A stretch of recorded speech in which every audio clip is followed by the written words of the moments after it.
First সেমিস্টারের 6টা সাবজেক্টের মধ্যে 5টাতেই ফেল করেছিলাম। আজকের আমি আপনাদের একটা বইয়ের কথা বলবো, কিন্তু তার আগে একটা গল্প বলি। দেখ, গল্পটা কোনো সফল মানুষের না, গল্পটা আমার নিজের।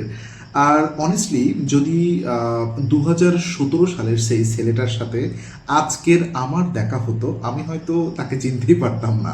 কারণ সেই সময় আমি জীবনের সব থেকে কনফিউজিং ফেজের মধ্যে ছিলাম। আমি তখন ইঞ্জিনিয়ারিংয়ে পড়ি, হোস্টেলে থাকি, চারপাশে বন্ধু আছে, ক্লাস আছে, ল্যাব আছে, ভবিষ্যৎ আছে, সব কিছু আছে, কিন্তু একটা জিনিস কখনো আমি খুঁজে পাইনি, শান্তি। আই মিন মেন্টাল পিস ছিল না। সব সময় একটা অশান্তির মধ্যেই আমি সেই সময়টা পার করতাম। তো আজও আমি ঠিক এক্সপ্লেইন করতে পারি না ব্যাপারটা, কারণ আমার পরিবারের কোনো সমস্যা ছিল না। আই মিন পরিবারের কোনো ইস্যু ছিল না যে জন্য প্রবলেম ক্রিয়েট হতে পারে, কোনো ফিনান্সিয়াল ইস্যু ছিল না, প্রেমে ব্যর্থ হওয়ার মতো কোনো গল্পও ছিল না, কেউ আমাকে ইভেন অপমানও করেনি। তারপরেও আমি প্রতিদিন ভেতরে ভেতরে কেমন জানি ভেঙে পড়ছিলাম। মানে সকালে ঘুম থেকে উঠে ইচ্ছা করতো না কোনো কাজ করতে, ক্লাসে যেতে ইচ্ছা করতো না, পড়তে ইচ্ছা করতো না, মানে কোনো কিছুতেই এক্সাইটমেন্ট পেতাম না। সবসময় একটা ভয় কাজ করতো। কিন্তু মজার ব্যাপার হলো আমি মানে জানতামই না এই ভয়টা কেন পাচ্ছি। তারপরে আসলো আমার প্রথম এবং দ্বিতীয়, আই মিন প্রথম এবং সেকেন্ড সেমিস্টারের রেজাল্ট একসাথে। আর রেজাল্ট আমার আত্মবিশ্বাসকে পুরোপুরি ভেঙে দিল। মানে প্রথম এবং দ্বিতীয় সেমিস্টারে 6টা সাবজেক্টের মধ্যে 5টাতেই আমি ফেল করি। মোট 12টা সাবজেক্টের মধ্যে 10টাতে ফেল। হ্যাঁ, মানে 10টাতেই ফেল করি। প্রথম সেমিস্টারে 5টা, দ্বিতীয় সেমিস্টারে 5টা। তো আজকের যখন এটা আমি বলি, অনেকেই অবাক হয়, কারণ আমার 10th and 12 স্ট্যান্ডার্ডে জিপিএ 5 রেজাল্ট ছিল। কারণ মানুষ এবং বর্তমান আমাকে সবাই একজন এসইও এক্সপার্ট হিসেবে চেনে, ফ্রিল্যান্সার হিসেবেও চেনে, এবং লিটল বিট উদ্যোক্তা এবং স্মল বিজনেস ওনার হিসেবেও চেনে। কিন্তু সত্যিটা হলো, একসময় আমি নিজেই ফেলিয়ার মনে করতাম নিজেকে। মানে সত্যি বলতে কি, আমি তখন প্রায় সিদ্ধান্তই নিয়ে ফেলেছিলাম 2017 সালের দিকে আমি ইঞ্জিনিয়ারিং ছেড়ে দিব। মানে আমি তখন 3rd সেমিস্টারে পড়ি। মানে মনে হয়েছিল এই জিনিসটা আমাকে দিয়ে হবে না, আমি এই লাইনের মানুষও না। কিন্তু জীবন কখন কোন জায়গা থেকে টার্ন নেয় কেউ জানে না। একদিন জেনারেলি ইউটিউব স্ক্রল করতে করতে একটা ভিডিও আমার সামনে এলো। ভিডিওটার নাম ছিল the 6 habit of successful people. মানে সেটা ছিল আমাদের ওয়েস্ট বেঙ্গলের একটা চ্যানেল, বং মোটিভেশন। আমি তার অ্যাডমিনের নাম জানি না, আমি আবারও বলছি বং মোটিভেশন। আমি তখন জানতামও না, মানে এই কয়েক মিনিটের ভিডিও আমার পুরো জীবন বদলে দিতে যাচ্ছে। মানে ভিডিওটা দেখতে দেখতে একটা জিনিস আমার মাথায় আঘাত করলো। হয়তো সমস্যাটা বাইরের না, সমস্যাটা আমার এনভায়রনমেন্টের না, হয়তো সমস্যা আমার ডেইলি রুটিন, আমার ডেইলি হ্যাবিট, আমার চিন্তার ধরন। ভিডিওটার মধ্যে একটা বইয়ের কথা বলা হয়েছিল, দ্য মিরাক্কেল মর্নিং। আর এটা মানে একটা 30 ডে চ্যালেঞ্জ। আমি ভাবলাম চলো দেখি আর কত খারাপ হবে। মানে এমনিতেই তো লাইফ অলরেডি ম্যাচ হয়েই আছে। মানে পরের দিন আমি, আমার মনে আছে এই সেই ডায়েরিটা, মানে দিল্লি রেড ফোর্ট স্ট্রিট থেকে একটা ডায়েরি কিনলাম, এবং আমি আমার কয়েকটা বন্ধুতে একটা ভ্যানের উপর থেকে ডায়েরিটা কিনেছিলাম, এই যে এটা 2017 সালে। তো এটাই সম্ভবত আমার জীবনের সব থেকে ইম্পর্টেন্ট ভার্সেসের একটা। আমি প্রতিদিন লিখতে শুরু করলাম, আজ কি করব, আজ কি শিখব, আজ কোথায় ফেল করলাম, আজ কোন ইমপ্রুভ করলাম, কোথায় ইমপ্রুভ করলাম। মানে প্রথম কয়েকদিন একটু অকওয়ার্ড লাগতো, মনে হতো এগুলো লিখে কি হবে, কিন্তু ধীরে ধীরে একটা ম্যাজিক্যাল জিনিস করতে শুরু করলো। মানে আমি প্রথমবার নিজের জীবনে একটা অবজার্ভ করলাম, এবং অবজার্ভ করতে শুরু করলাম, নিজেকে মনিটর করতে শুরু করলাম। আজ 2026, অ্যাপ্রক্সিমেটলি 9 বছর পার হয়ে গেছে, এবং বিশ্বাস করেন আজও আমি ডেইলি প্ল্যানিং লিখি, আজও আমি জার্নি লিখি। এটা হচ্ছে ডিজিটাল ফরম্যাটে চলে এসছে এখন। তো আজও আমার কাছে সেই পুরনো ডায়েরিগুলো আছে, এবং কখনো কখনো আমি সেগুলো খুলেও দেখি। পুরোনো ডায়েরিগুলো আমার পিছনের ডেস্কে আমি ওখানে রেখে দিয়েছি। তো একটা হ্যাবিট কিভাবে মানুষের পুরো ফিউচার বদলে দিতে পারে আমি সেটা বলবো। দ্য মিরাক্কেল মর্নিং, দেখুন এই বইটা আমি এখন বাংলা ভার্সনটা আমি আপনাদেরকে দেখাচ্ছি। SAVERS, এই 6টা অভ্যাস আর অনেস্টি। আমি যদি আমার জীবনের ট্রান্সফরমেশনের ক্রেডিট কাউকে দিতে চাই, এই 6টা হ্যাবিট অবশ্যই সেই লিস্টে থাকবে। তো প্রথমটা সাইলেন্স। আমি দেখুন, আমি এই আমার ডায়েরিটাই দেখাচ্ছি, সেই 2017 সালের লেখা ডায়েরিটা। সরি, পেজটা একটু খুঁজে বের করি। এই প্রথম আমি এই ডায়েরিটা এখান থেকে নোট করা শুরু করি। আই থিঙ্ক আপনারা দেখতে পাচ্ছেন।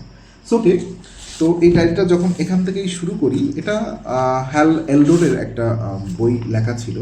তো আমি ছয়টা যে SAVERS, S for silence, A for affirmation, V for visualisation, E for exercise, R for read, আর এস ফর রাইটিং, অর্থাৎ সেরিবলিং। সো আমি এইগুলো এক্সপ্লেনেশন করব আপনাদেরকে, যারা আর কি বইটা পড়েননি তাদের জন্য এটা কিভাবে কাজ করবে। চলুন লেটস। তো প্রথমত সাইলেন্স। আমি আগে ঘুম থেকে উঠেই মোবাইল ধরতাম, Facebook, YouTube, notification, news feed, মানে দিনের শুরুই হতো অন্য মানুষের লাইভ দেখে, মানে নিজের লাইভ না, অন্য কে কি করছে, কে একটা ভিডিও বানাচ্ছে, কে ব্লগিং করছে, এইগুলো দেখেই আমার দিন শুরু হতো। মানে কিন্তু সাইলেন্স প্র্যাকটিস করার পর প্রথমবার নিজের চিন্তাগুলো শুনতে শুরু করলাম, মানে প্রথমবার নিজের সাথে বসতে শিখলাম। আমি 15 মিনিট মেডিটেশন করতাম, বাট মানে হোস্টেলে এসি খুব আওয়াজ করতো গরমের দিনে, সো আপনি কানে হেডফোন লাগিয়ে যে রিল্যাক্স মিউজিকগুলো আছে ওগুলো ইউজ করে আমি মেডিটেশন করতাম 15 মিনিট। দ্বিতীয়ত অ্যাফার্মেশন। আমি প্রতিদিন নিজেকে বলতাম আমি পারবো, আমি ইমপ্রুভ করব, আমি ফেইলিওর না, আমি শুধু এখনও সাকসেস পাইনি। শুনতে সিম্পল, কিন্তু আপনার ব্রেইন প্রতিদিন কি শুনছে সেটা অনেক ইম্পর্টেন্ট। মানে ব্রেইনকে ইনপুট দেওয়া, মানে আমি ভালো কিছু করব। তারপরে ভি ফর ভিজুয়ালাইজেশন। আমি চোখ বন্ধ করে ইমাজিন করতাম আমি ব্যাকলগ ক্লিয়ার করছি, আমি গ্রাজুয়েশন কমপ্লিট করছি, আমি ফ্রিল্যান্সিংয়ে সাকসেস পাচ্ছি, আমি কনফিডেন্ট, আমি সাকসেসফুল। আর ধীরে ধীরে আমার ব্রেইন সেই ভার্সনটাকে অ্যাকসেপ্ট করতে শুরু করলো। আপনার ব্রেইনটাকে আপনি ভিজুয়ালাইজ করছেন এবং পজিটিভ এনার্জি পোস্ট করছেন। 4 নম্বর ই ফর এক্সারসাইজ।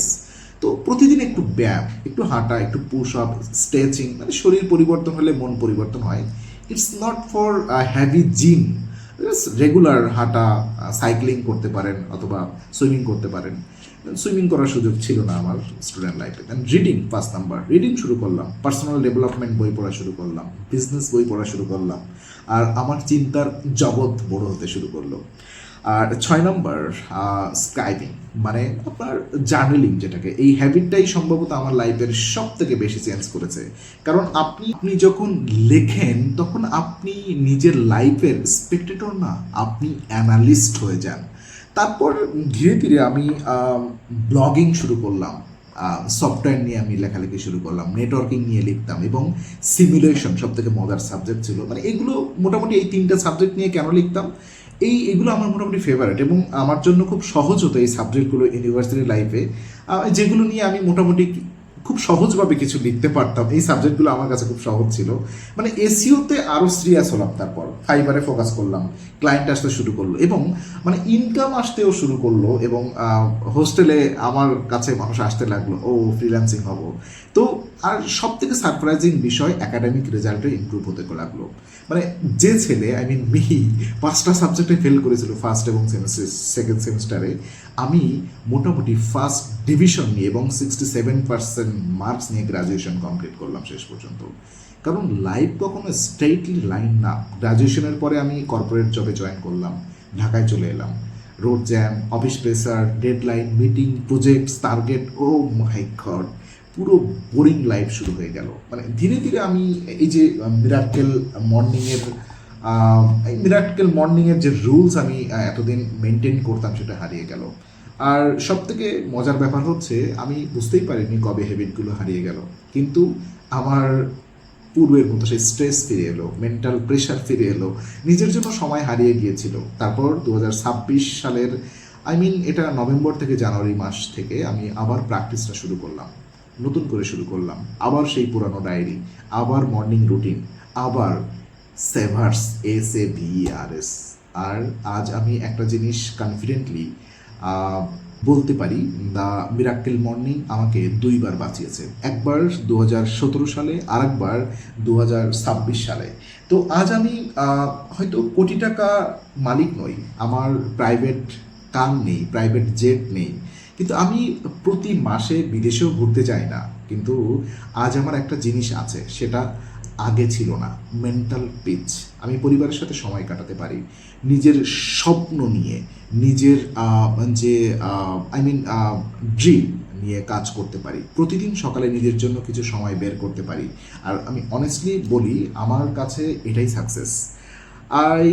যদি আপনি এখন সাকসেসে লস্ট ফিল করেন, লাইফে লস্ট ফিল করেন, যদি মোটিভেশন না পান, যদি মনে হয় আপনি আটকে গেছেন, তাহলে হয়তো আপনার নতুন ডিগ্রি দরকার নেই, নতুন কোর্স করারও দরকার নেই। আমার যে শুরুকরি.com, ওখানে এসে কোর্স এনরোল করার কথা আমি বলছি না, নতুন স্কিলও দরকার নেই, হয়তো আপনার দরকার একটু নতুন সকাল।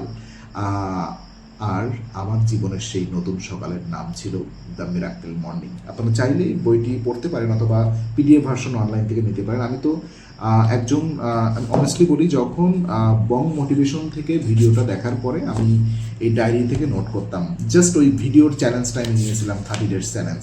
আর এই বইটা কিন্তু আমি রিসেন্টলি কিনেছি বাংলাদেশে এসে, বাংলা ভার্সন, একটা কম্বো প্যাক ছিল, একসাথে 9টা-10টা বই ছিল, যেটা লাইফ চেঞ্জিং কিছু বুক ছিল। এর আগে আমি এর ইংলিশ ভার্সনটা পড়েছিলাম, সেটা পিডিএফ ফাইল, স্টুডেন্ট লাইফে 2017 সালে। আর এখন 2026 সাল, এই 9-10 বছরের জার্নিতে আমি এই বইটা আমাকে হেল্প করেছে। আর লাইফ একটা বইয়ে আটকে আছে আমি সেটাও বলতে চাই না, এটা একটু বেশি বাড়াবাড়ি বলা হবে। আমি এরকম অনেকগুলো মোটিভেশনাল বুকস পড়েছি। আর বই পড়ার সাথে সাথে আমার একটা অভ্যাস থাকে আন্ডারলাইন করা, ছোটোবেলার মতো। দেখুন, আমার বই পড়ার দেখলে বুঝতে পারবেন, এই যে সব আন্ডারলাইন করে করে রাখি সুন্দর সুন্দর লাইনগুলা। এবং আমার ডায়েরিটাও দেখলে বুঝতে পারবেন, এর সেই পুরনো ডায়েরি, ছাত্র জীবনের ডায়েরিগুলা মধ্যে একটা, আমি সব নোট ডাউন করতাম, প্রতিদিন লেখালেখি লিখতাম। সো এখানে কি লেখা আছে, এটা হয়তো বা পার্সোনাল, হয়তো বা আমার অনেক কিছু লেখা আছে যেটা আমি নিজেই বুঝতে পারি, অন্যরা হয়তো বুঝতে পারবে না। তবে এগুলো বিভিন্ন বই, এবং সেই সময় আমি খুব ইউটিউব শুনতাম, বিভিন্ন মোটিভেশনাল চ্যানেল। তো আপনারা চাইলে বইটা নিতে পারেন, এটা বেসিক্যালি আপনাকে হেল্প করবে। আর আমাকে কমেন্ট করতে পারেন, পার্সোনালি আমাকে মেসেজ করতে পারেন। আমি কোনো মোটিভেশনাল স্পিকার নই, তবে জাস্ট নিজের লাইফ থেকে অনেকে আমাকে কোশ্চেন করেছিল প্রিভিয়াস শর্ট ভিডিও দেখে, যে আপনি এত কথা বলছেন, আপনি আপনার সম্পর্কে কিছু বলুন। তারা অবশ্য আমার পরিচিত, ফেসবুকে সব কমিউনিটি আমার চেনা জানা কোনো না কোনোভাবে, আমার ফেসবুকে যারা ফ্রেন্ড লিস্টে আছেন, তো এটা তাদের জন্য। সো ওকে, এই সম্পর্কে আপনারা আমাকে কোশ্চেন করতে পারেন আরও ইন ডিটেইল, আরও আমার লাইফ সম্পর্কে যত কিছু বলার আমি বলতে পারবো। ধন্যবাদ সবাইকে, দেখা হচ্ছে নেক্সট ভিডিওতে।